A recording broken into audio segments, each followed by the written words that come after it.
Hey there, and welcome to the Speaking Your Brand podcast. I'm your host, Carol Cox. Today, we're talking all things speaking, especially the things that you don't necessarily know about the speaking industry and have never thought to ask. I have back on the podcast Dr. Teri DeLucca. She was on here last almost 3 years ago in episode 338. It is a must listen to episode if you haven't already. I'll put the link in the show notes because we talked about Teri's journey from an academic presenter to a sought after speaker because she escaped what I call the expert trap. And Teri and I first met back in January 2022 when I spoke at the She Is Fierce conference. And it's funny because I did this presentation about women and thought leaders. And literally, as soon as I sat down, I feel this tap on my shoulder and I look up and it's this woman, this blonde woman, and Teri. And she's like, "Oh my gosh, that was amazing. I need to hire you." I was like, I need you in my life now. Yes. And then Teri went through our Thought Leader Academy and we've worked together ever since. And so Teri, welcome back to the podcast. Yes, I'm so excited to be here. This is my favorite podcast of all. I love it. Thank you so much. Well, so you are the founder of a company called Impact Early Education. You're a developmental psychologist. You have not one, but 2 PhDs. So definitely very much an expert in what you do, which we certainly need. But I know you've learned through working with us the power of storytelling and the power of really structuring a great talk. And now you are flying all over the place doing speaking engagements. We had dinner back in February when you were in Orlando, and you got to telling me things like, "Oh my gosh, I've raised my rates. I've learned so much about speaking, about like whether I should sponsor and pay to play and all of these different things." And I'm like, "Oh my gosh, yes, come on the podcast because I have a feeling that my audience will really appreciate hearing from someone like you who is, on the ground doing this week after week." So Teri, tell us a little bit about your speaking journey over the past couple of years, and then we're going to get into your new AI venture that you're doing. But first, let's talk about the speaking that you're doing. So what are your topics and who are your typical audiences? Sure. I have a really wide range of topics. And so my heart, my passion, my industry, my people are the early childhood education field. And so I do the majority of my speaking with them. And so who that is, it's primarily women dominating that field. It's 93% women. And it's a lot of business owners and leaders of what you would think of as preschools. So those that are serving primarily birth through kindergarten. They go up in age and for after school programs. But I also work with teachers. And so sometimes I'll be speaking to an audience of teachers and leaders. Sometimes it's just leadership. And the topics range from, of course, child behavior, classroom management things, but often it's much more broad, not the broad leadership, but more organizational culture, communication, personal leadership, and personal accountability, because that's where things really start to unravel.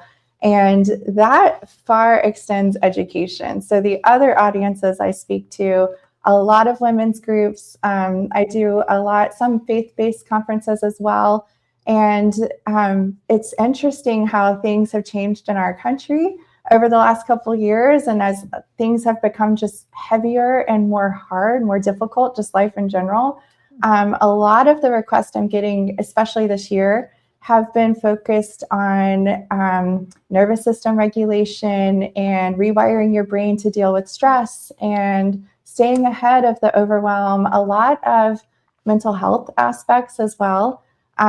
So those are it. I love all of it. Those especially light me up because you can just see the change. We do some activities. It's difficult when you have 500 people in a room, but you can still do some activities with them. And to just see the relief and to hear, my favorite part of speaking, believe it or not, is not what happens on the stage, it's after. And so after I'm done, there's usually a line or people want to talk after, they kick you out because the next person has to get on the stage. So then you're outside and you hear their personal stories, or even when I'm back and then my inbox is full of people wanting to connect more and just seeing how it changed them. And so that makes it all worth it. What has been the biggest surprise or the biggest thing you've learned about the speaking industry that you didn't know 3 or 4 years ago? Oh gosh, do you have 3 hours? Yes. It's a podcast. You have as much time as you want. I have so much I could share. Two things immediately pop to mind that are probably a little different than what you would expect.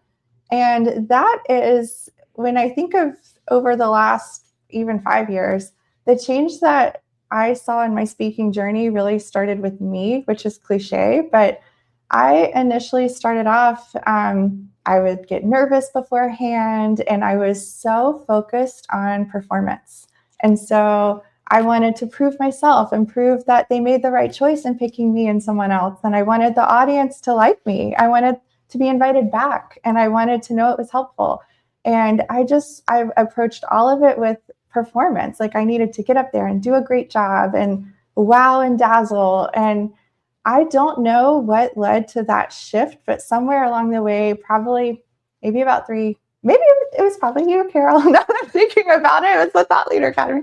But when I just had this shift of going from needing to prove myself to it being about service and just getting, and once I started thinking about it more as how can I serve these people and knowing, the prep leading up to speaking, what do you want the topic to be? They pick from my menu.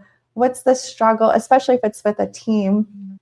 Some of these are more national conferences, but just, getting deep and really thinking about that person who's going to be in the audience and what are they walking in with? And then it's crazy, but I would switch from the anxiety feeling, like that feeling I would have even on the plane of like, oh my gosh, I've got to do a great job, to just so excited and just really like, I can't wait to get up there. Like, let me at it, because I cannot wait to help them and to truly to see change in them. And that mindset shift, it's not easy to get to, but when you make that shift, the amount of anxiety that just falls off your shoulders.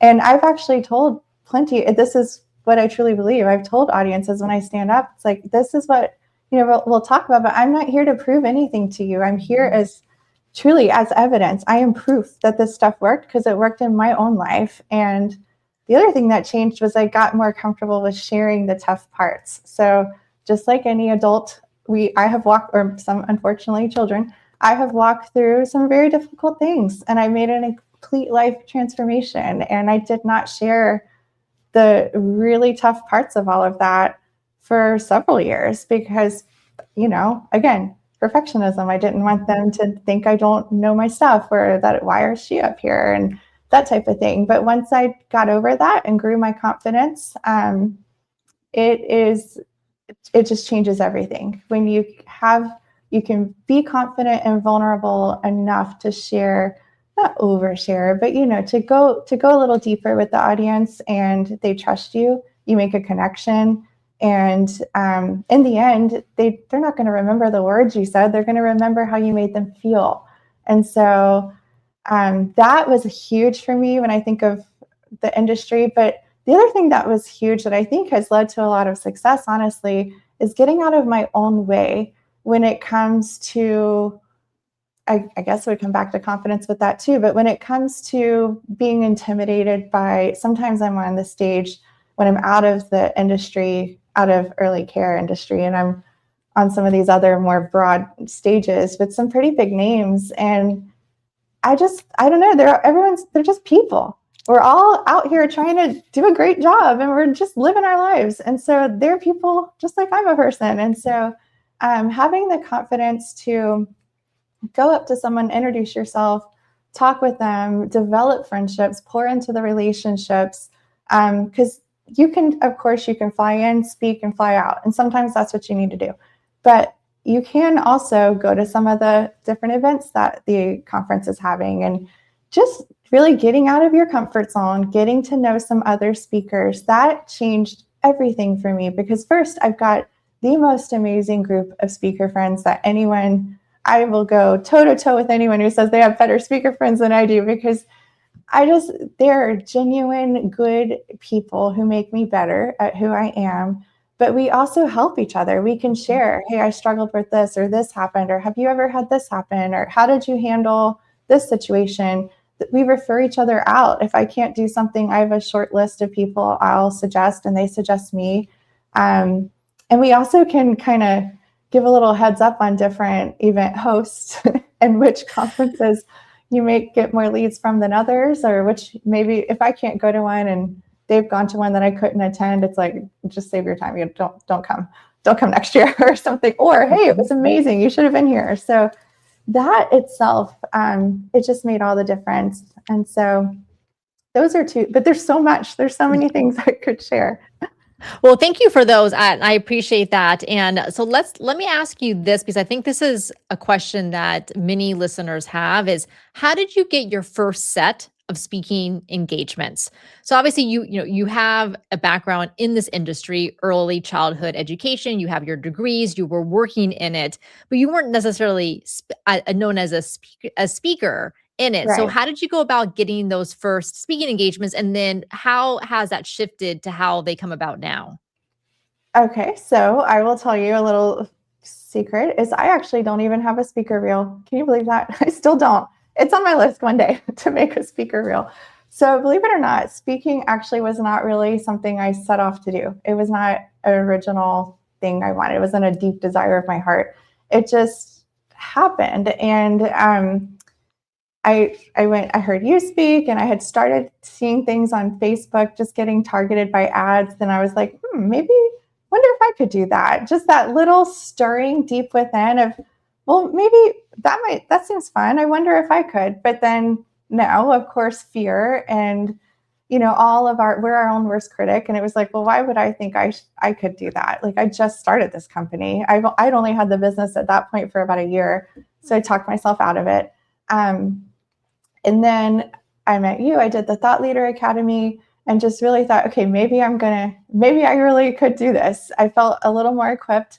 And the first few that I got started with me just reaching out to people online. I looked at different events, and then I found an email, and I emailed and said, hey, are you looking for speakers?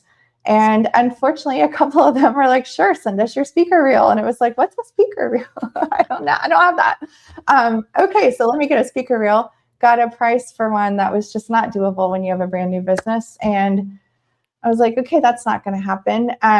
So I just kept putting emails out. It probably took 6 or 7 before one person wrote back and just said, hey, actually, yeah, we're very interested. What do you talk on? And what are your topics? And I got that first one. And then from there, believe it or not, I have not actually put out a proposal or anything for that since. I've had plenty of referrals from other people, but what happens, at least in my experience, is after you speak at a couple of these, your name starts showing up and people start looking. And then when you're someone like me who had that initial intimidation or the fear or whatever was holding me back, and you're thinking, why would they want me? Like, what do I have that's different? Because there's so much out there already.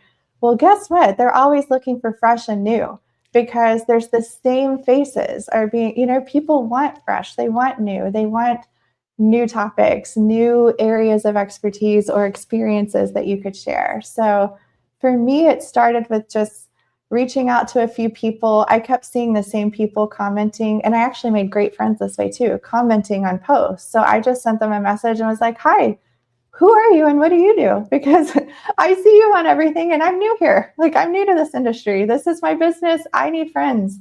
It's like high school. That's what I literally was like, I'm just looking for friends in this field. So what conferences should I look at? And that helped, because it really steered me down this path of, here's the higher quality conferences. Here's who you could talk to, ask this person or that person.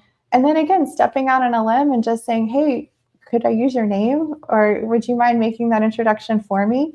And so you got to get a little outside of your comfort zone. But the key is, once you do just a little bit out of your comfort zone, your confidence grows.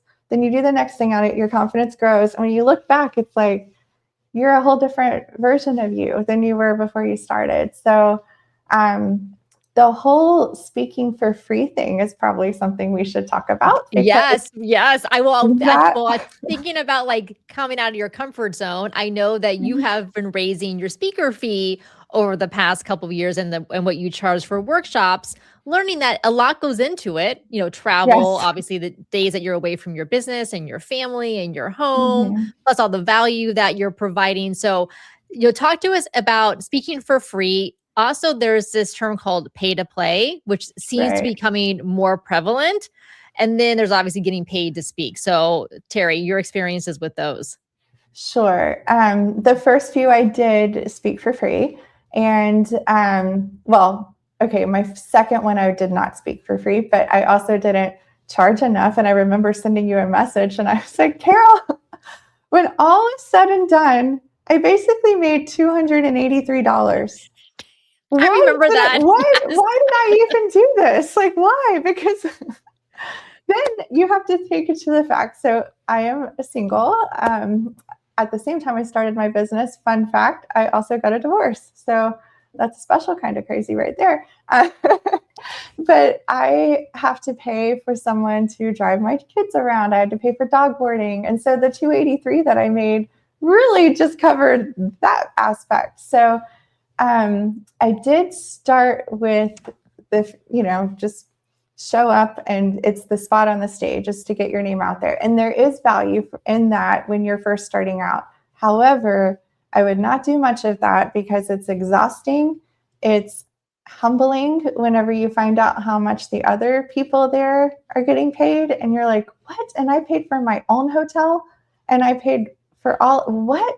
And you've spent 3 or 4 days. So honestly, that epiphany, if you will, the hard truth of pouring myself in. I mean, I poured myself into making sure my stuff was great. I had really great slides, great content. I wanted to be disruptive a little and challenge people, but make it funny and all the things that I had learned from you to do.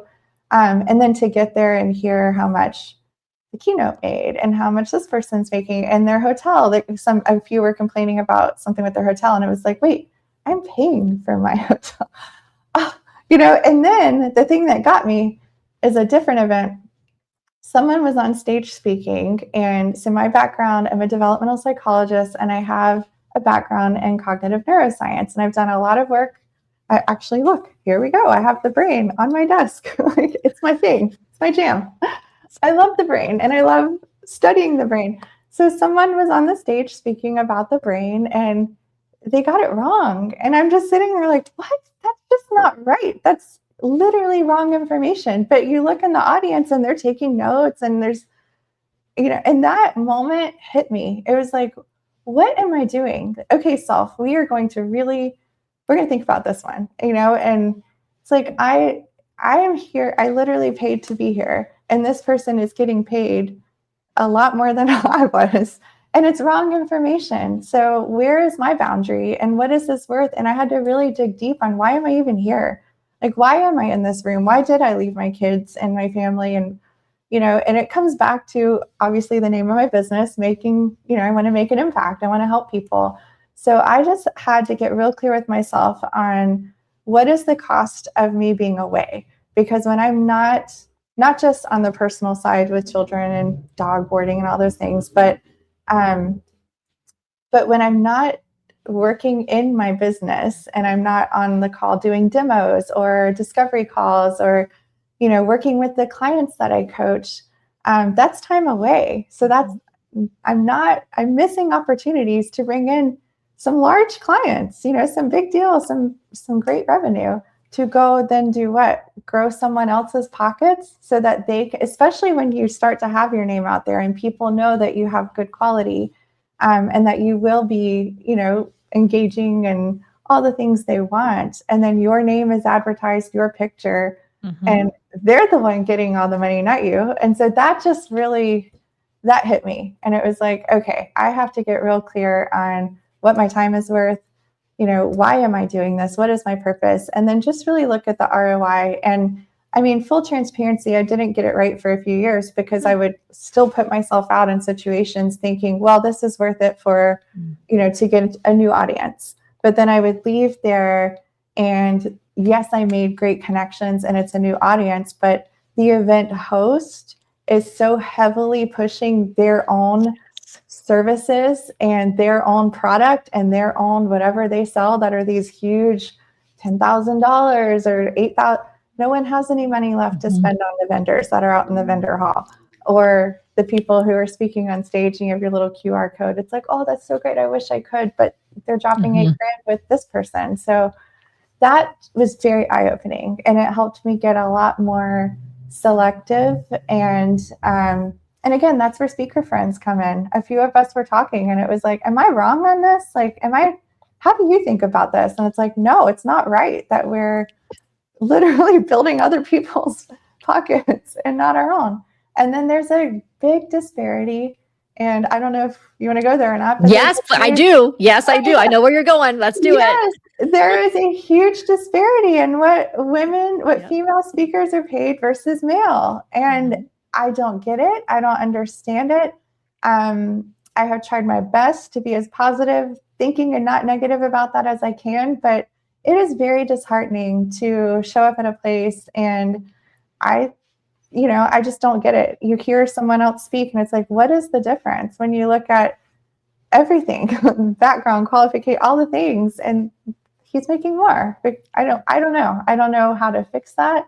I don't know why, but that is something that definitely exists, and I would love to make it a little more fair, equitable, whatever the right word is. And so, but that when I mentioned at the beginning of our conversation about making friends in the industry, it is so important just for your mental capacity, but those referrals matter because there's oftentimes, and regardless of what field you're in, there's busy seasons for conferences and for events.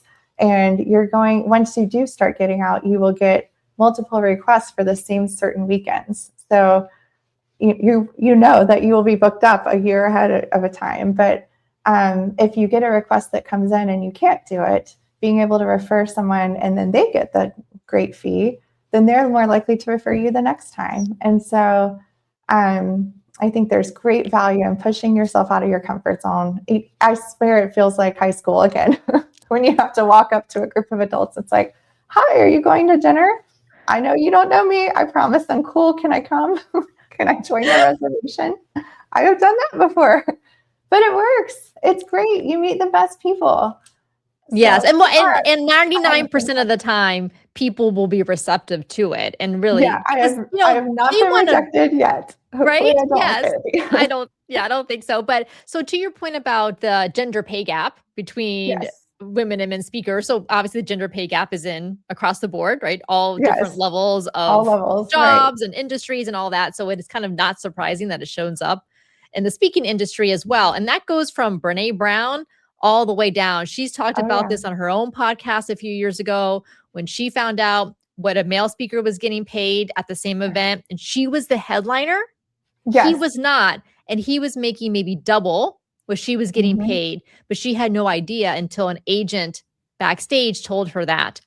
That is why I talk about speaking fees, and because I feel like it's, people don't like to talk about money, but we need to, because we need to know what the going rates are. And I really would like more men speakers to talk about their rates and what they're getting paid, because otherwise we're not going to know.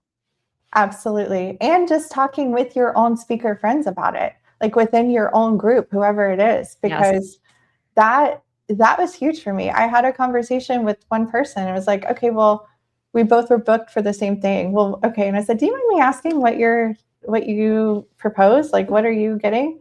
And when she shared, I was like, oh, okay. Well, then I will too. I will get that too then. Thank you. And I know people are listening are going to feel like, well, I don't know if they're going to have a budget. I don't want to end up not getting the engagement because I charge too high, or I don't know how to negotiate, or, all these things that go through their mind. So what advice do you have for them?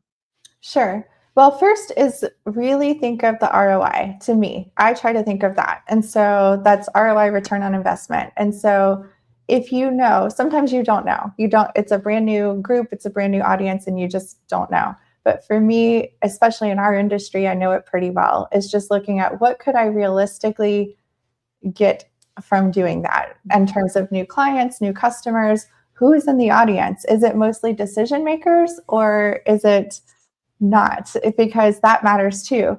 And that will, if I know that the audience is full of people who do have the decision making power to hire us to do something, and that's going to lead to more, then okay, if there's a budget and it's a little less, I can take a lower fee knowing that there would be something coming from that. So I think first would be just getting really clear on what do you need to get out of this to make it worth your time and worth your energy away from whatever else you have going on. That's number one. But the negotiation is, I think, a lot harder for women in general, it seems. But take the risk. I mean, worst thing is they say no. And then you have, if they can't do what you're asking, then you still have power in that. Then you can decide, okay, well, do I want this or not? Because you could do it at a lower rate or not. And then that's something that only you can decide. But no is not bad. No is just facts. They just sometimes don't have it. And so you decide, well, I think go ahead and pass that to someone else. I just can't do it for that. And that's not bad. That's standards. And every time I've said that, they have come back for their next event and invited me for more. And so, because they now know what your budget is and they're able to do whatever they need to have that.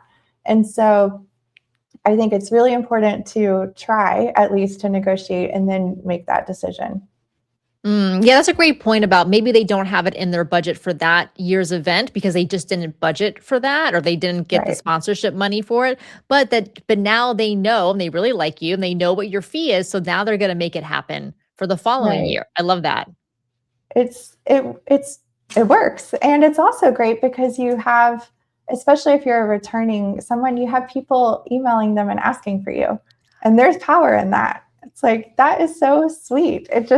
I can't believe people would take the time to care enough, to have a request like that. So it helps. Well, because you do such a great job, Teri, and everyone really enjoys hearing from you. And, here's the thing that I also think about if you're offered a speaking engagement and either they say, there's no budget, it's free, or maybe it's just lower than what you can do, based on, again, the time, effort, all of that, is that how I look at it is, okay, if I can't do this, that opens up that date because maybe something else is going to come along that is a better fit, and either a better fit speaking wise or business wise or even personal. Yeah. You never know, because then if you keep making your calendar full with a bunch of things that either are free or low paid or don't light you up, then you don't make space for the better stuff that could come along. Exactly. And something else that I have done too, if they have a lower budget and they can't quite get to what I need, but they can still, maybe, I don't know, it's like 2,000 or 3,000 less than what I would want. Then I'll say, okay, well, could I have a booth? And then I'll ask for a booth in their vendor hall. Could you throw that in? And I'll have a booth and then I'll get out. Now there's pros and cons to that. It really depends on the event, because I've had events where we've had a booth. I've paid, my own team to come, pay for their travel. They're there and we've done really well. And then we have other times that we've paid and had a booth, because you have to buy the swag, whatever you're giving out. And, it's also exhausting when you're speaking too. So I had one time when I was doing 2 sessions at an event. I think I was keynoting and I had a workshop and a booth, and I was drained. That's a lot of talking. And so there's some events that, and again, it helps to know others who have been, and especially if you can make friends with some people who are on the vendor side, because they really know the audience and know. So what I mean by vendor is just other companies that have booths there. And they'll tell you, it's more of a trick or treat situation, or yes, you're going to get a lot of leads. And so it really depends on, what you're looking for, especially if it's someone who has written a book. For instance, a lot of speakers have authored books. And so if you could have a table with books and book signing or something like that, that would be something you could throw in as well. Oh, that's a great idea. Great, Teri. All right. Well, let's shift gears and let's talk about Luma, your AI Sure. product that you've built with your development team. And when you first told me about this, and maybe it was, let's see, we're in 2026. It must have been in 24, right? Yeah. 2024. And when you first told me about this and described it, I think you showed me, I was like, oh my gosh, Teri, I cannot believe that you're building this AI because number one, it's so well thought out. It's so cool. It's so innovative, not even just for early childhood education industry, but just overall. So you can tell us a little bit about Luma. What does it do? Who is it for? What is its purpose? And then we'll talk about how you're expanding it. Sure. So Luma is a thinking partner. That's how I describe it. It's human-centered AI thinking partner. And this first version of it, Luma by Impact, we created for the education space. And so it has a teacher experience and a leadership experience. The teacher side of things, I am huge on personal leadership. So it has a little section in there for teachers to stay ahead of the stress, to work on self-awareness of their role in whatever drama or situation that could be happening with a coworker. Then it has the aspect for the children. So helping with behavior solutions, classroom management. It's also positive. It's not just on children who have difficult behavior, but it's also looking at maybe the shy, quiet child who's not really integrating with the others. What are some things they could do?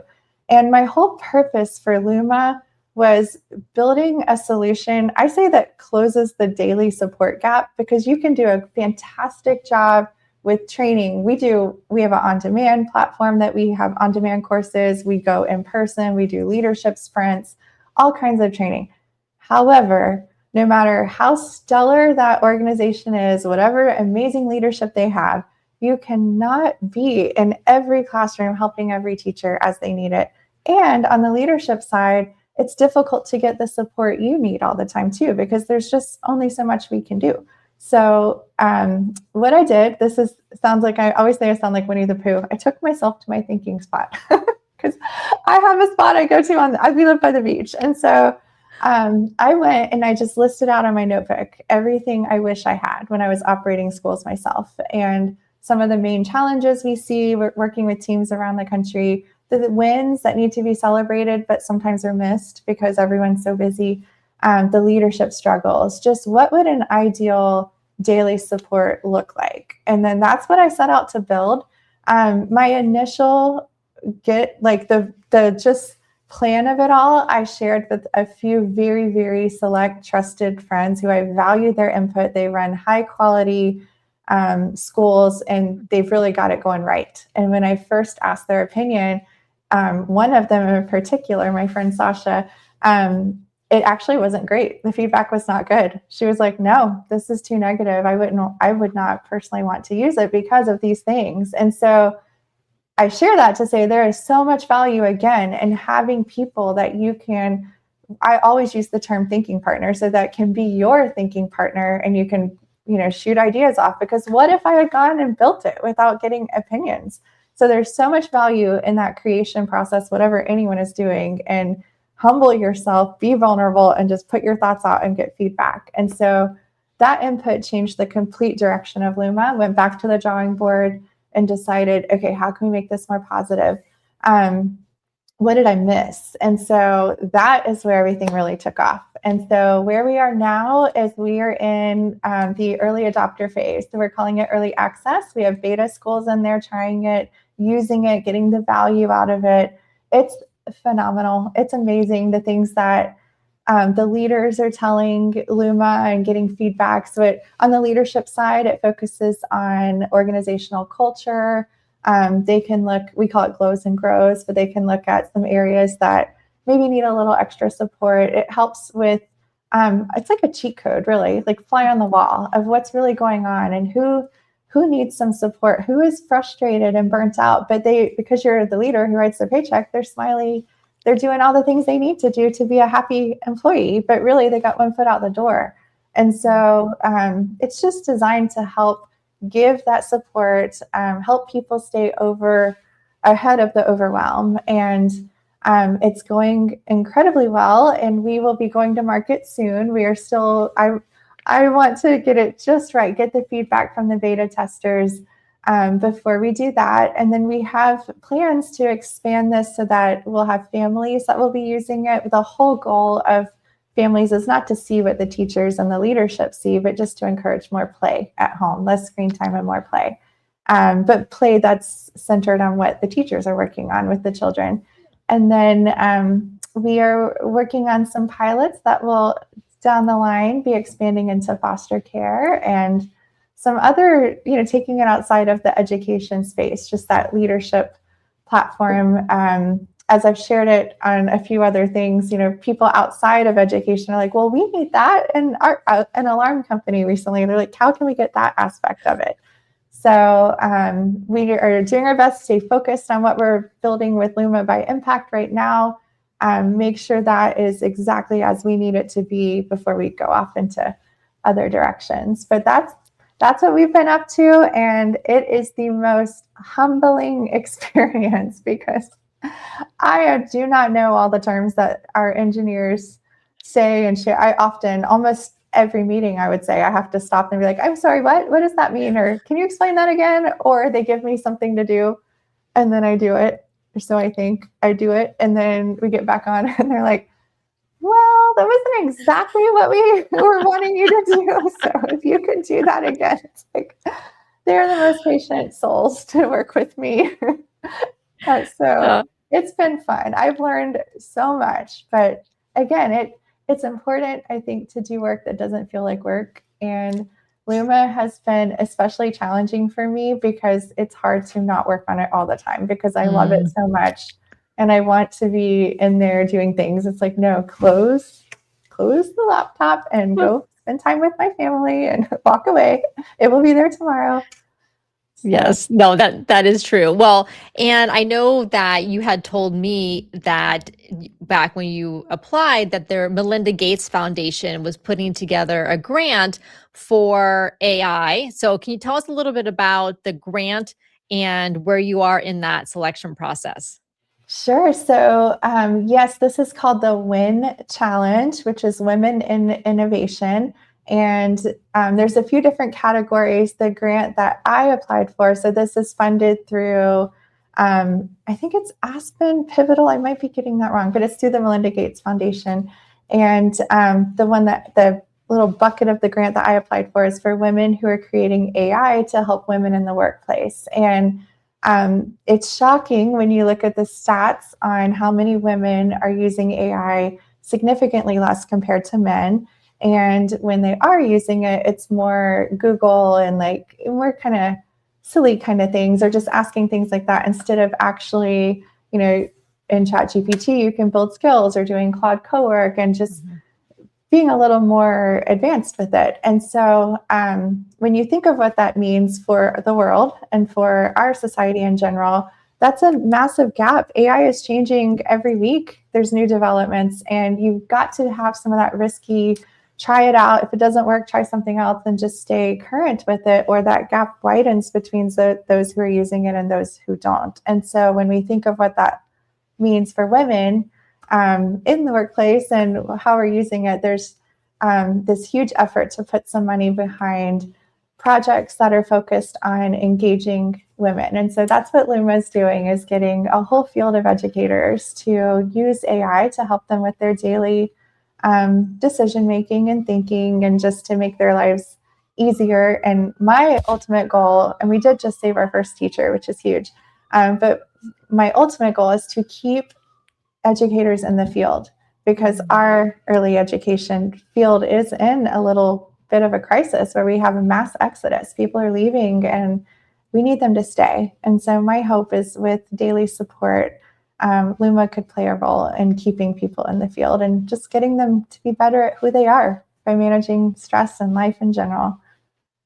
Well, and to your point about wanting to encourage more women to use AI, and I've also had seen a study, this was maybe like a year or so ago, that they said that women workers are going to be much more impacted, they believe, by AI automation and AI taking a lot of aspects of jobs, because so many women are kind of like office management type of roles, which AI can very easily automate. And I feel like there's so many people who just see AI, like ChatGPT, as, oh, it can write a blog post for me, or it can write an email for me. But like Claude Cowork, Claude Code, Codex by OpenAI. I mean, these are getting very sophisticated AI agentic capabilities that, like you said, every week it blows me away what is coming out and what the capabilities are. Right. And it has become a huge passion of mine just because, honestly, because of applying to this grant and learning what I did just through the application process. These stats about women, it lit a new fire under me to get the word out. I'm actually offering a lunch and learn for my friends. I was like, you got to start using this. So they asked if I would give them a lunch and learn. I was like, sure, I will teach anyone. Like, so we all need to become friends with you so we can get invited to your lunch and learn. I'm really passionate. It's a new passion of mine. And I'm excited. My big news I found out yesterday is that I am now a finalist for the Melinda Gates Foundation grant for the WIN Challenge. So I am remaining cautiously optimistic. Everyone listening, please, good thoughts, prayers, light a candle, whatever you do, that we will get this. It would be huge. It would allow us to bring some lower income, underserved schools into the platform to develop the piece for families. There'd be so much that we could do. So. Well, you deserve it. I've seen the video that you put together. I know you talked to me quite a bit about the application. So I really do hope that they select you because you deserve it and you're doing incredible work. So yes, keep us posted on that. Thank you. So Teri, I know that, we've talked quite a bit about the work that you do in early childhood education, but you've mentioned a few times that it's not just for that particular industry. A lot of what you do transfers just to leadership in general. So can you tell us a little bit about that and some of the keynotes and workshops that you have available and what types of companies or conferences would be a good fit? Sure. So any company that's looking for someone to come help with any aspect of organizational culture, leadership, I have some fantastic work that we do on communication and just understanding differences in how we feel appreciated at work and in having hard conversations, learning how to, as a leader, how to hold your team accountable in a way that does not cause them to be on the defense. And so lots of different opportunities for in-person work that I could come do with teams, but also leadership sprints virtually, really any team, regardless of the industry. I have done a lot of speaking engagements at general leadership, just entrepreneurial conferences, faith-based conferences. I will be speaking to a group involved with foster care, and that I haven't done that yet, but I will. I actually, believe it or not, dance moms. That was a new one for me, but I did one for dance moms. I am not a dance mom, but I enjoyed that experience. But I love to work with women, especially. So any organization that is looking for someone to come in and help with leadership, to help with the communication aspect would be an excellent fit.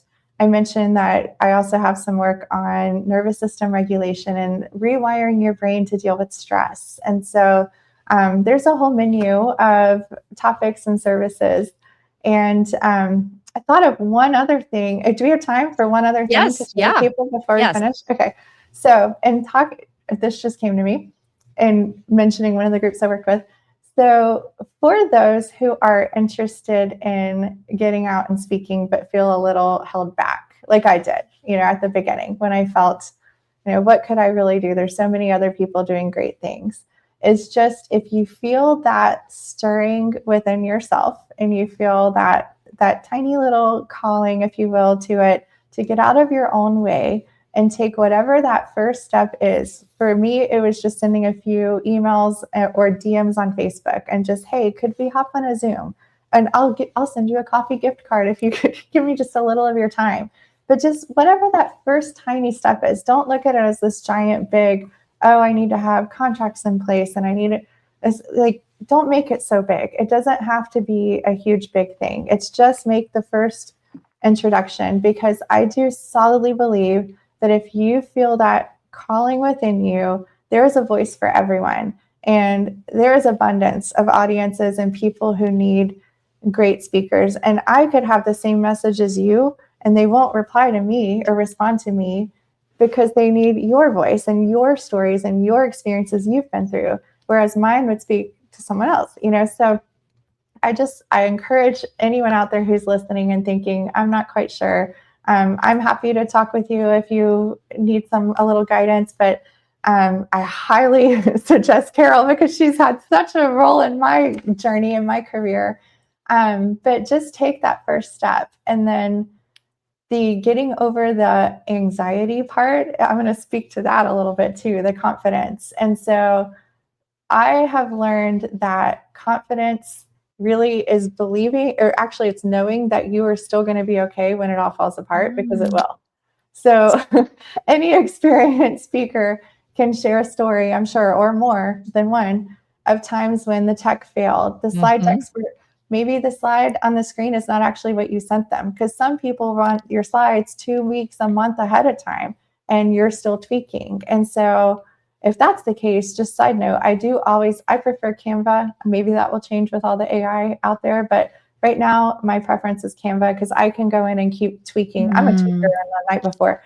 Me too. Yeah. I'm the same. I get massive anxiety when they want it so early because I'm like, well, you don't know what kind of stories are going to come into my mind before then. And so, so fight for your preferred method. I do. I say, okay, you want me to put in my PowerPoint deck? Well, here's in the PowerPoint, when you open it, there's one thing, and it's a link to my Canva slides. I love that. Because and the reason I share that is what I have learned is it helped me in reducing anxiety to control the controllables. And so what that looked like was all the different things that have gone wrong. So my luggage, one time I arrived in New Mexico and my luggage was still in Jacksonville, and I had to be on stage at 8 a.m. the next morning, and they were going to deliver my luggage by 10 a.m. And I was like, no, that doesn't work for me. It got resolved, but that experience was like, from now on, I will give myself more time with my flights, especially the way airlines are now. So I make sure I schedule my flights with enough time that if there's a delay, if this, one time I came in like 6 hours after the event started for flight drama. So I schedule my flights in a way that allows for mishaps. And if things go smoothly, guess what? You get hotel time, which is a gift in itself, or you can go sightsee or do whatever. So that, and then also overpacking. I know my cousin is probably going to kill me because she always says I overpack, but I do overpack. I bring an extra outfit, an extra stage outfit in case I wake up bloated or whatever. So that helps. So these are little tiny things that I've learned. And so I actually, on my phone, I have an event packing list that I created for myself in my notes app with little dots that I check and I uncheck, and I use the same list every time. That helped. What's something else? Oh, here's the big thing for me that I started doing 2 years ago. Your sound tech guy, whoever they have for you, is your best friend.